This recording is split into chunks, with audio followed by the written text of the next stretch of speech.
D'abord, comme tous les lundis sur Europe 1, bonjour Philippe Val. Bonjour Dimitri, bonjour à tous. Alors c'est votre marotte, vous voulez revenir sur le drame d'Annecy ce matin, mais au filtre des réseaux sociaux. Oui, et pour ça, on va faire un très très gros bond en arrière et revenir à l'Antiquité grecque.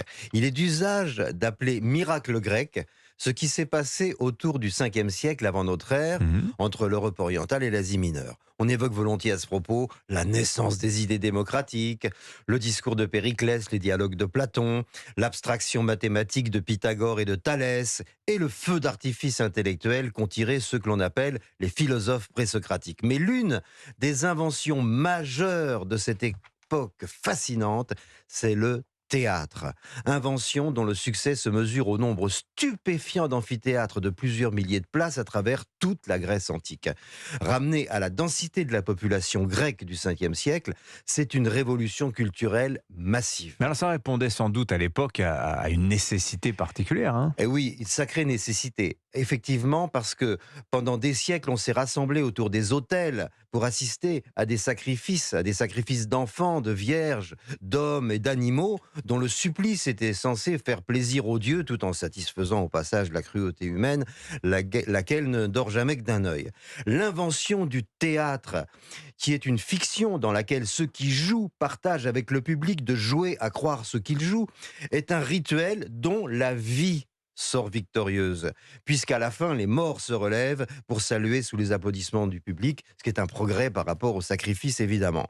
Il s'agit donc d'un bond en avant décisif pour la dignité humaine. Malgré le passage des siècles, cet indéniable progrès semble avoir échappé à nos ultramodernes gestionnaires de réseaux sociaux. Mais qu'est-ce qui vous fait dire ça, Philippe?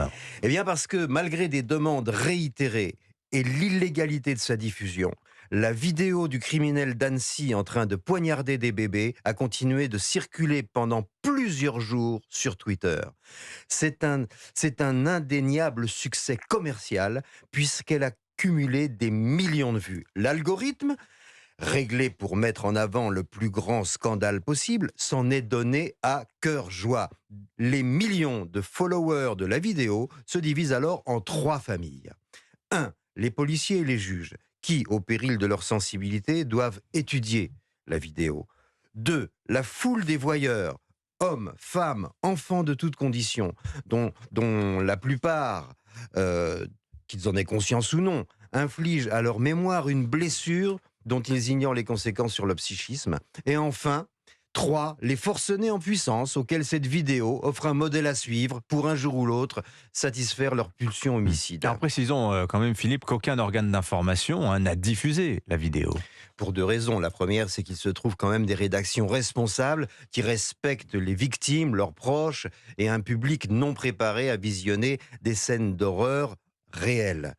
La seconde, c'est que ce type de diffusion est tout simplement interdit. Interdit par l'article 1er de la loi de 1986 sur la liberté de communication, article relatif à l'atteinte, justement, à l'atteinte à la dignité humaine.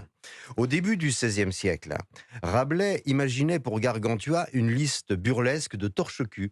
Un couvre-chef, un oreiller, une pantoufle, une gipsière, un panier, avant de choisir un oison bien dufteux. Vous vous rappelez, on a tous lu ça quand on était On a gosse. l'image, oui. 6 siècles plus tard, c'est avec la dignité humaine et la loi française qu'Elon Musk sacrifie au rituel de son hygiène anale. Pourquoi ? Alors que n'importe quel autre éditeur de contenu ferait déjà l'objet d'une procédure pénale, les réseaux sociaux bénéficient d'un privilège d'impunité.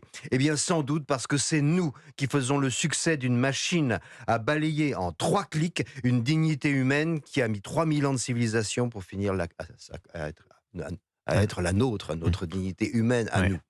Philippe, vous n'êtes pas sur Twitter, je suis allé vérifier. Comment vous avez su que la vidéo tournait?